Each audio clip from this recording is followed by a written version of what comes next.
Well, thanks to everyone who's joining us today. We would like to welcome you to our webinar about our upcoming Spain trade mission, which is going to be occurring in mid-May. The dates are May 16th through the 20th. Today we have on the webinar with us our partners from Gadif, who are located in Spain. The Gadif network is our partner, assisting global companies enter the Spanish market at the EU and Latin America. They are experts in identifying potential partners for your business within these countries, and we'll be talking more about the opportunities that they see currently in Spain later in our presentation. My name is Laura Lombard. I'm the head of Kansas Global. Quite a few of our team members are on the call as well today. And then we have a third partner, Huffine Global, on this particular trade mission. Huffine specializes in providing international trade and commercial real estate development technologies and building systems. They also are consultants here in the United States that help U.S. companies grow. To talk a little bit about the trade mission itself, I mentioned the dates, which again are May 16th through the 20th. We are going to be primarily doing this trade mission in Madrid, although we'll be looking at potentially going to Segovia and Toledo as part of the mission as well. The areas that we're focusing on for the trade mission include smart technologies, or smart and green technologies, sustainable agriculture technologies, next-gen digitalization, and renewable energy. So those are the sectors that we're particularly looking for to come on this particular trade mission with us. We've got a couple of different options. You can do the standard trade mission that will ensure that you have 4 to 5 business-to-business meetings with potential clients or partners within the country. We'll be doing some pre-mission consultation as well to make sure that we understand what your business goals are within the country and how we can serve you. There'll be group dinners that we'll facilitate. There will be group meetings with government officials and other experts on the Spanish market. Or you can go up to the premium trade level mission, which will add additional tailored meetings, up to 6 to 8 meetings for you, and 5 hours of pre-mission consultation, along with post-mission reporting and follow-up support as well. With that, I'm going to let our guest speakers, Juan and Alex, further introduce themselves and talk a little bit about the opportunities they see for U.S. companies in Spain. Okay, thank you, Laura, and the rest of the Kansas Global team. As you mentioned, we are proud partners of Kansas Global. We are based in Madrid. We operate not only in Madrid, but all throughout the whole of Spain and Portugal, and also some Central American and Caribbean countries. We are all members of IBG Global, which is a global network of consulting firms in international development and trade. And let me introduce you to Alexandra Liese, who is, or Alex, as we call her here, who is our international project coordinator. She will be introducing you the general aspects of the Spanish market, and I will give you some tips at the end of the presentation. So Alex, the floor is yours. Thank you, Juan and Laura. Thank you. Yes, as Juan said, we are an international team, so I just thought I'd quickly touch on that. That even here in Gadif in Madrid, we're very international. Juan is from Spain. Mariana is also joining us. She's from Venezuela, and I am from the U.S. So just, we're all from all over. And we're here today to really discuss, this trade mission, give background on the EU and the Spanish market, talk about the 3 growing sectors that Laura had addressed before, and just give you a little run around that information. So let me begin. Can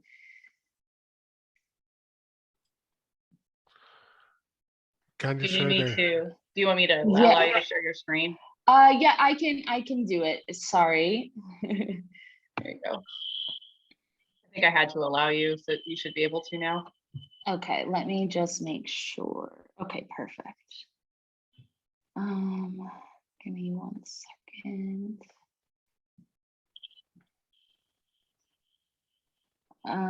Okay, let me see. I think now we should do it. Can you see it? I'm going to put it in. Yes, we can see it. Okay. 1 second. Okay, okay, perfect. You can see it, no? Yes. Okay. Oop. Okay, so. Okay, so let's begin. The USA and the EU share the largest economic relationship in the world. And in 2019, pre-pandemic, the two-way trade was 1.1 trillion. As you can also see, the EU is the largest single market in the world, making it really attractive for new businesses.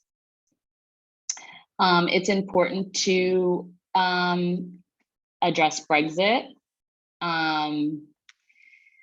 It has been an adjustment for many European countries. However, it really does open up the door opportunity for so many other countries like the US to create relationships and sell services and products. Nextgen is a recovery package created by the EU to help repair the economic and social damage of COVID-19. This money, which is 750 billion, will be available in the form of loans and grants to help support reforms and investments through the year 2026. And together with the regular budget, the total EU spending will be around 1.8 trillion through the year of 2026. With that budget of the Nextgen funds for Spain specifically, the budget is going to be 140 billion, which is including state loans. And the plan is really to use this in different sectors such as green transition, digital transformation, and social and territorial cohesion. So the US is a major exporter to Spain, as well as a really big investor in Spain. Exports of products from 2019 to 2021 went up from 15.2 billion to 16.1 billion, and exports of services was 8.9 billion in 2019. That is the last year of data that we have available. And US is the largest foreign investor in Spain at 89 billion. So really great relationship between the US and Spain. And why does the US export or invest in Spain? Well, it's really because, you know, North American products and services have such a good image here in Spain. And because the products and services that do come from Spain really are high valued. Local industry is less advanced. And so when products and services do come from America, it really is highly esteemed. There's also a very large base of US companies in Spain, which just shows that it's, you know, there's confidence here. The country is safe to bring your product and your service and really grow within your industry. Spain was ranked 15th with a volume of 69 million in exports from Kansas to Spain. So now we're going to just focus more on Kansas, and stayed about the same really between 2020 and 2021.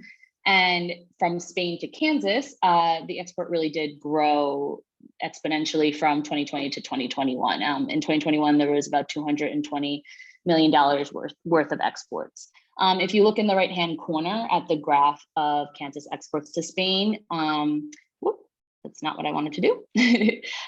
Two of the bigger industries that really exported products were agricultural products and transportation equipment.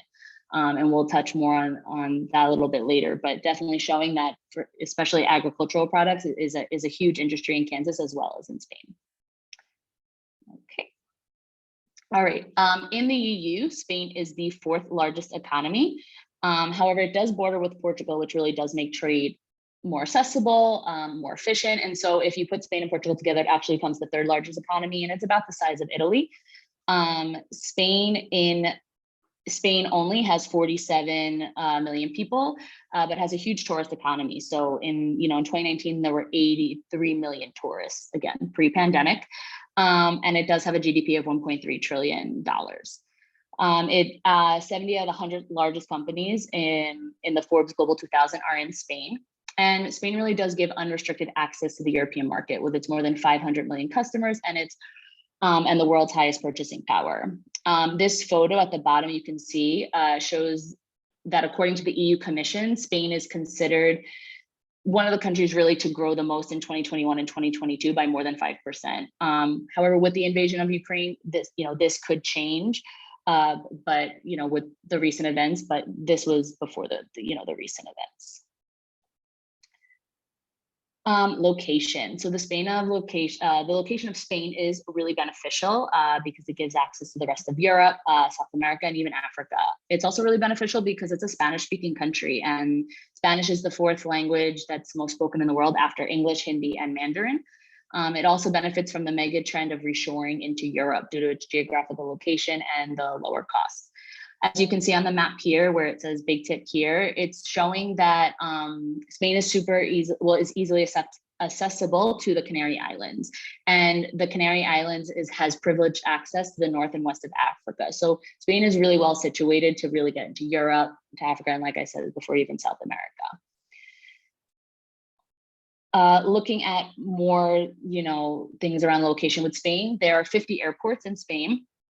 Most with direct international connections, the two biggest being Madrid and Barcelona, which are also the two biggest cities in Spain. And they're also two of the busiest airports in Europe.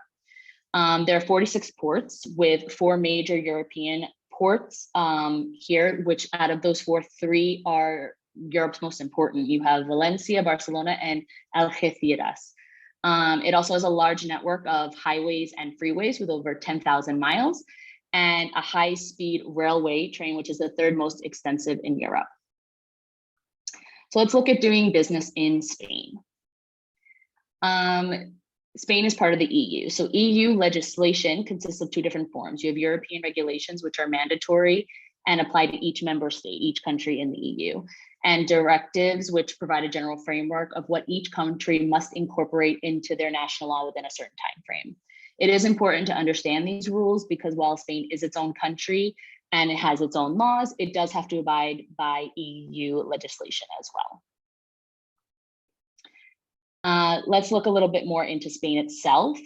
Spain has 17 regional governments known as autonomous communities, which are similar to the states in the U.S., the 50 states. So each has its own degree of autonomy and cultural identity. And that can even include its own language. For example, in Catalonia, which is where Barcelona is located, they have a local language called Catalan. It's very similar to how the province of Quebec in Canada, they speak French and English there. In Barcelona or Catalonia, they speak Catalan and Spanish. So it's important to understand some of these cultural differences, and as well as each of the autonomous communities are different in size, population, main economic sectors, demographic trends, and so on. Madrid and Barcelona are the main economic hubs in the country, but there are other cities that are regional economic centers such as Valencia, Seville, Bilbao, Zaragoza, Malaga, and Murcia. It's important to note that some of these regions do have additional regulations for exporters. For example, in Catalonia, which I was just speaking about, where Barcelona is, they require labels to be in Catalan. So little things like that are it's important to be aware of them. Spain is a country of micro, small, and medium-sized enterprises, which is referred to as SMEs. So in Spain, 95% of the companies are SMEs and generate 90% of the employment. Because of COVID-19, many of these companies and enterprises have been greatly affected. But with the aid of Nextgen, that's been really helpful, as well as the world going back to pre-pandemic times in terms of travel and lifestyle has been really helpful. Now we're going to look at the 3 growing sectors in Spain, and we are going to start with renewable energy. So Spain has set a goal of reducing carbon emissions by 2050 to achieve the net zero carbon goal in line with EU targets. In 2021, 48% of the annual generation came from renewable resources, so about half, as you can see in the graph. The latest renewable energy country attractiveness index places Spain at 10th in the world. And the industry of renewable energy here in Spain, really has a lot of people in the industry, 81,000 direct and indirect employees and around 4,000 companies. And they also have state-of-the-art technologies and R&D centers. So it really is an area in Spain that's truly growing. Renewable energy is considered a key sector in the EU, and for that reason as well, Spain is really trying to transform the economy into a real green economy. So part of their strategic plan for renewable energy is using funds from the Nextgen. So public investment, 6.9 billion, private investment, 9.45 billion. And as you can see on this slide, money is going to be allocated to many different sectors, some of which are innovation, digitalization, technology, green hydrogen. But there are also others that aren't on this slide, such as energy transition, training and employment, and renewable fuel gas mobility. Some news worth mentioning given the recent events. This has come out honestly, really recently. With the invasion of Ukraine by Russia, the EU has come up with the plan called the REPower EU, and it is going to work towards reducing the dependence on Russia for energy by the year 2030. So they are going to do this by diversifying gas supply through liquefied natural gas and new gas pipelines from non-Russian suppliers. They're also going to use biomethane and renewable hydrogen production and imports, and by reducing the use of fossil fuels. So really working towards lowering that, the dependence on Russia by using other avenues. Transitioning into agri-food, which is another important sector and growing sector here in Spain. It's a really important industry, and there was a revenue of over 129 billion euros in this sector. Spain is second in the EU for arable land, and in terms of agri-foods, fourth in Europe and 10th in the world. Touching on this fact of arable land also right now with the invasion of Ukraine is really important, because to note in that it's foreseen that this industry in Spain is going to grow and be more important for the EU overall because of all the available arable land here in Spain. Going back into touching more on the agri-food sector here, there are more than 30,000 companies that export food and drink from Spain, and the industry has employed around over 500,000 people. Alongside this industry is undergoing a decisive transformation towards digitalization and sustainability, especially with a lot of the new challenges that are coming up, climate change, new customer trends, things like that. And Spanish technology centers are world leaders in specific areas ranging from developing new ingredients to new high quality proteins or enhancing nutritional properties. And in recent years, Spain has become one of the few food tech nations developing a really growing ecosystem across this sector. So really welcoming, really inviting, really trying to grow this sector. The Spanish government has also passed a specific program through the Nextgen EU funds to boost the agri-food sector to improve its competitiveness, sustainability, and digitalization. In this sector within the industry, 400 million will be allocated in order to improve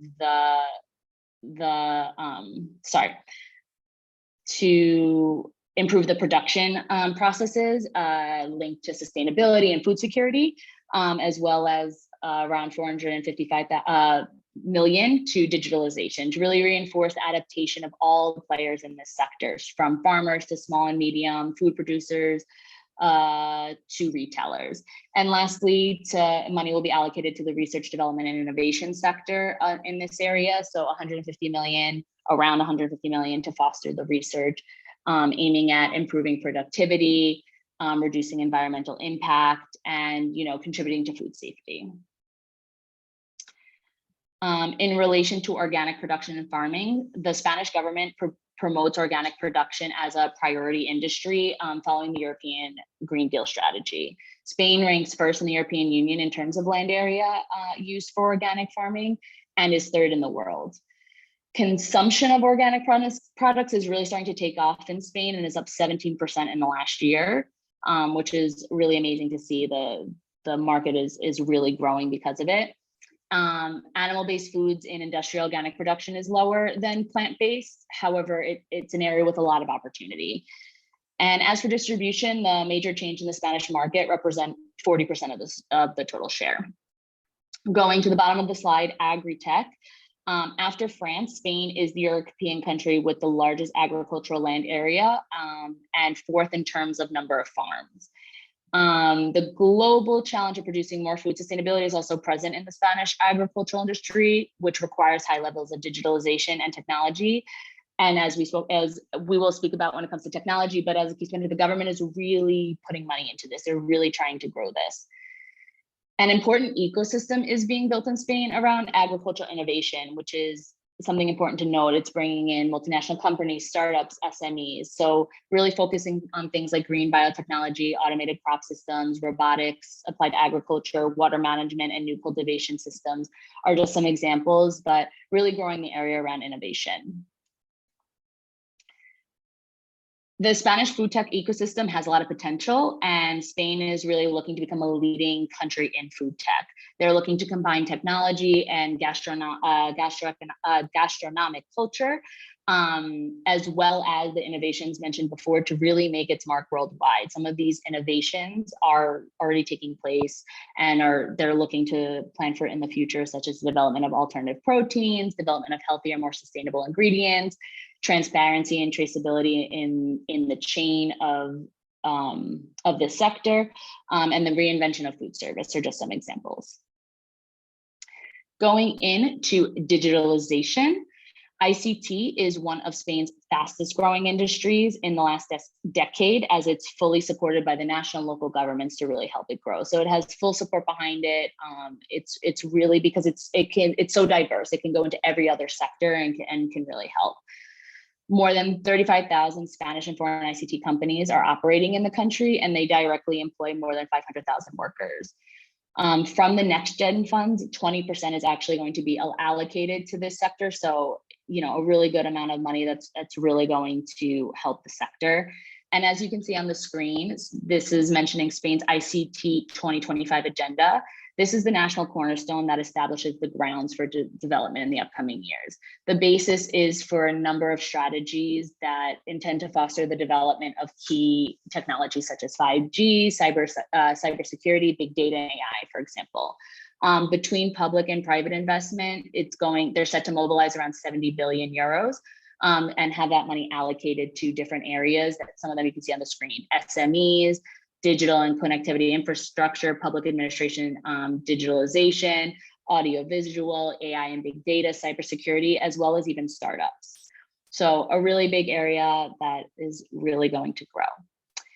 And for me, I now pass the torch to Juan to continue with some business tips.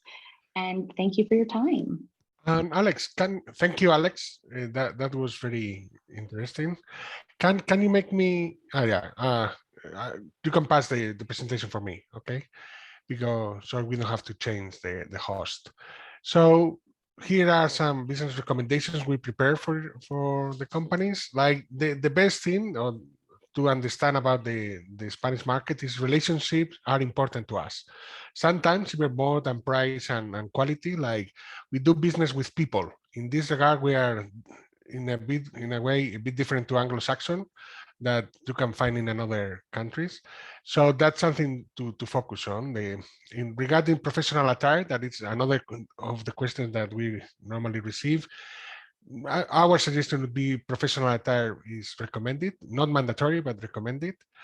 And another really good point is the decision-making process, mostly with a senior executive, is that it's still very hierarchical. Like it means you have to be more patient. It takes more time than in the United States. In this regard, our business culture is a bit different, unfortunately. We are changing and the new generation are more flexible, but all schools are still very hierarchical. The other thing about the language, it could be a barrier. Only less than 10% of the managers are fluent in English. In small companies, and as you remember before, 90% of the companies, over 90% are small and medium. So the percentage of managers speaking fluent English is going to be smaller. It doesn't mean they are not professional or they just not sound fluent, but that's one of the main mistakes a lot of companies make. Like because their English is not fluent, they believe they are not professional enough, and it's not related. It just they didn't feel to learn it. And finally, in this slide, I would say LinkedIn is the social media we use here for business. We don't use Facebook or Instagram. I'm pretty sure in Kansas is similar, but that's important because if some company receive a message from Facebook or Instagram, they will feel very attacked in their privacy. So I would recommend to use corporate emails and stick to LinkedIn. Alex? Can you pass, please? Another point we want to make is about payment terms. Like I've worked for Pfizer, Avaria, different American companies, and the payment terms are completely different here. And so traditionally, they were quite long, over 90 days. There was a legislation mostly from the European Union, and now it's between 30 and 60, which is more similar to the United States, but it's still higher. It's still higher. So you have to be ready to accept longer payment terms than in the United States. Mostly if you do business with the big companies. It's still like the big construction, the big telcos, they will pay you above 90, 120 days. They will pay you, like there is no problem with that. It will take more time. You need to put that in the quote, consider that in the quote. The other thing, and this is some recommendation based on experiences, we don't use check. If you tell a Spanish company, I will write you a check, they will not even understand. Like, I think it's been over 20 years since we don't use checks here. We use mostly transfer banks, and recently Visum, which Alex told me that is similar to Cell, so you are familiar. So you just have to be ready to go with that, like working with bank transfers and any other payment method, but not checks. Okay. And we have a very strong banking industry. Probably you heard about Santander, BBVA. They are leading not only in Spain, but also in LATAM. So in a way, it's a good means to do business also in those countries.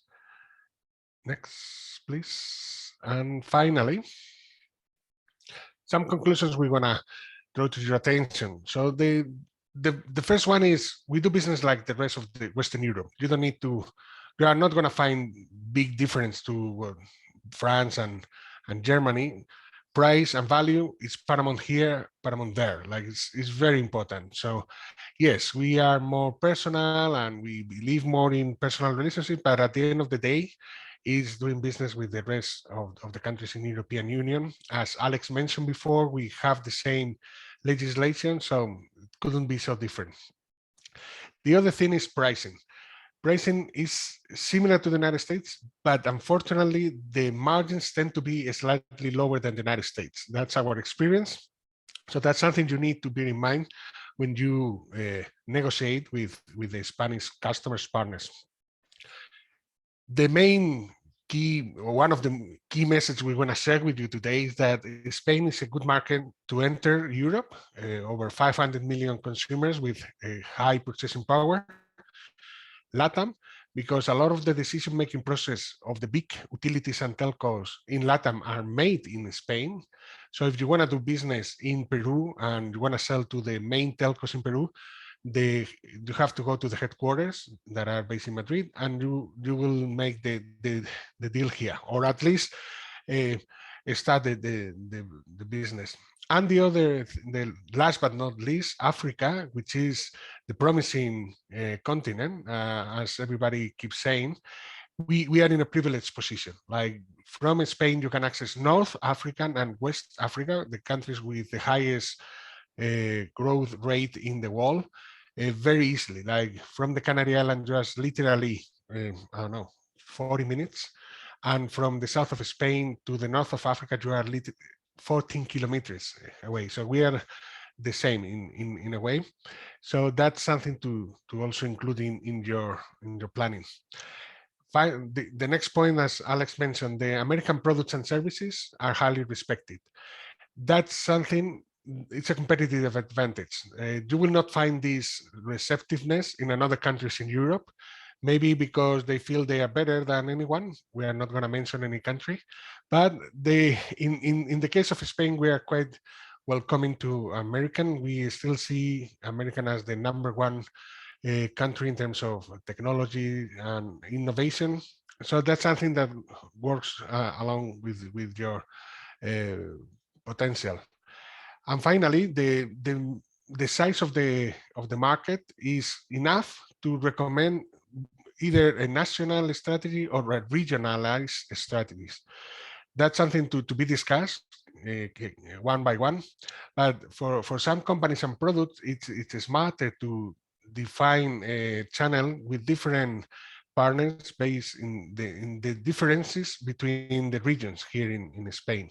So that's something we will recommend to prepare. And that's the final message. It's a mature market. It requires some preparation, like it's you have to take, it's very competitive.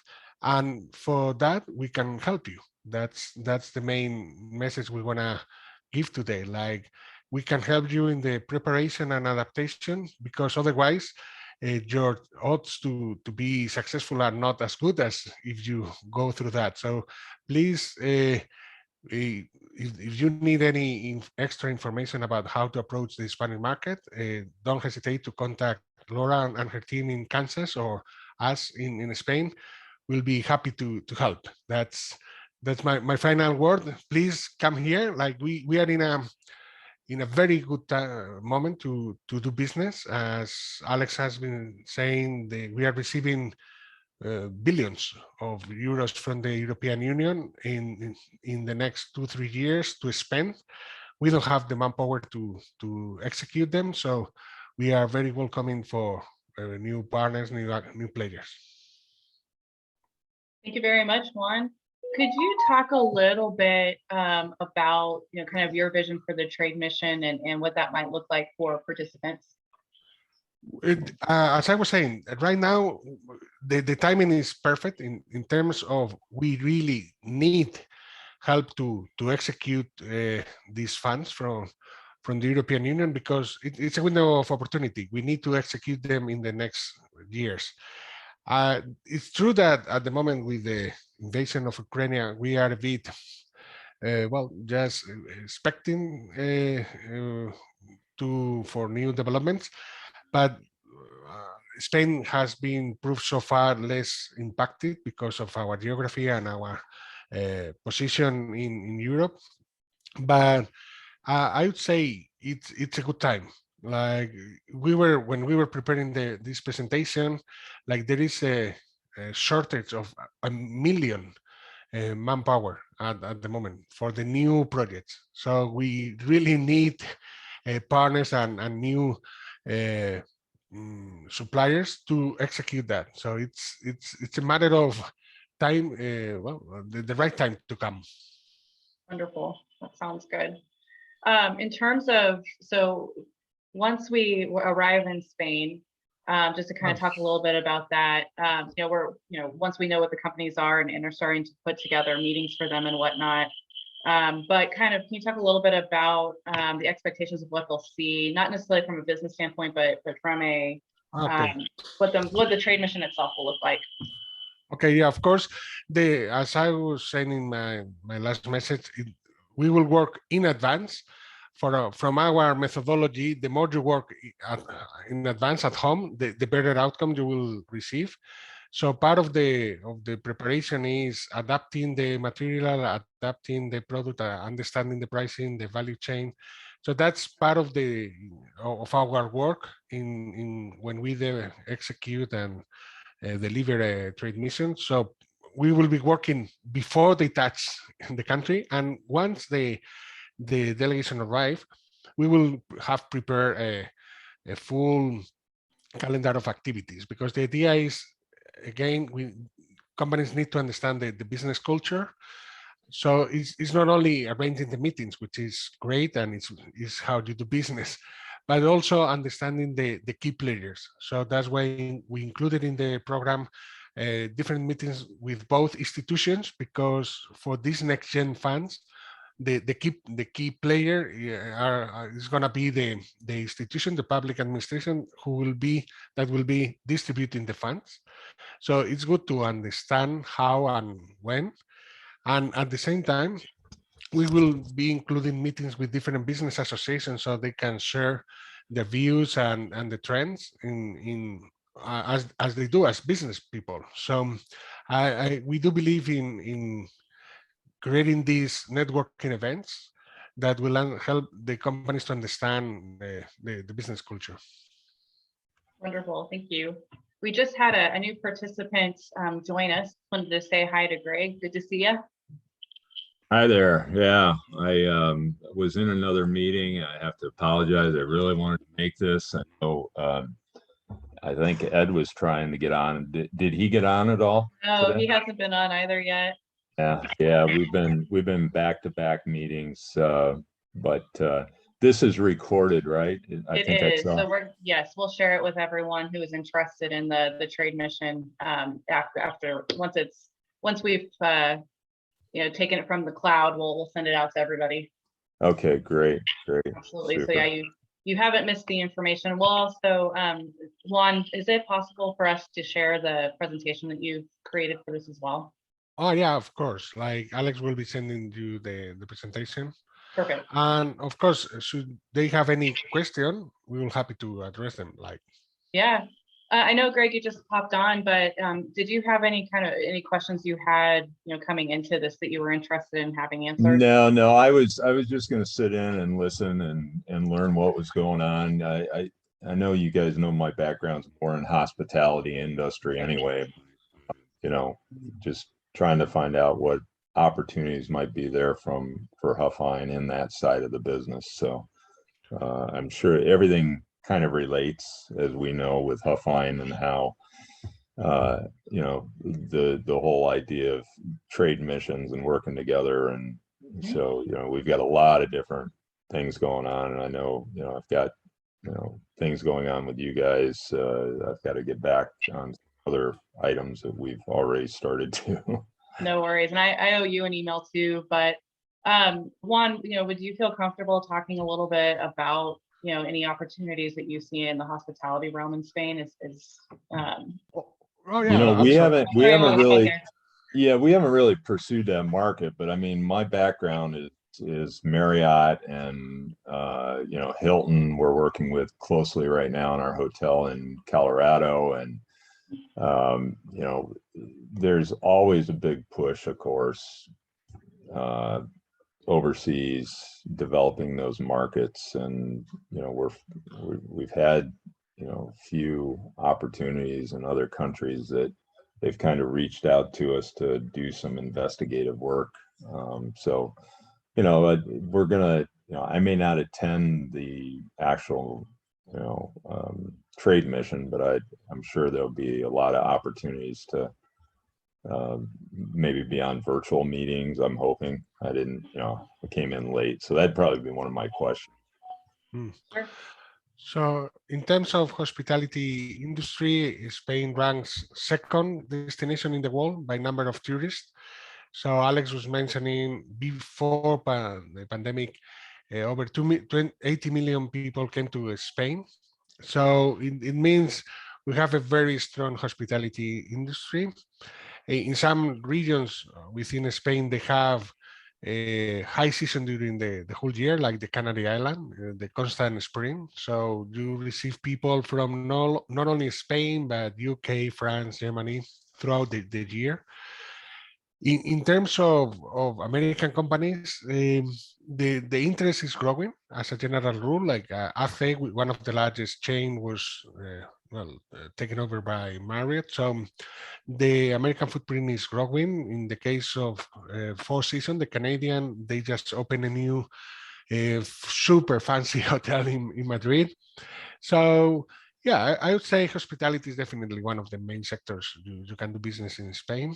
And the recent news we have is that the bookings for Easter and summer are almost 100%. Like after 2 years pandemic, everybody's got their pockets full of money because they couldn't spend it, and they just want to go. Like we are social people, we living out in the streets and going out. So yeah, I would say it's a good timing for hospitality.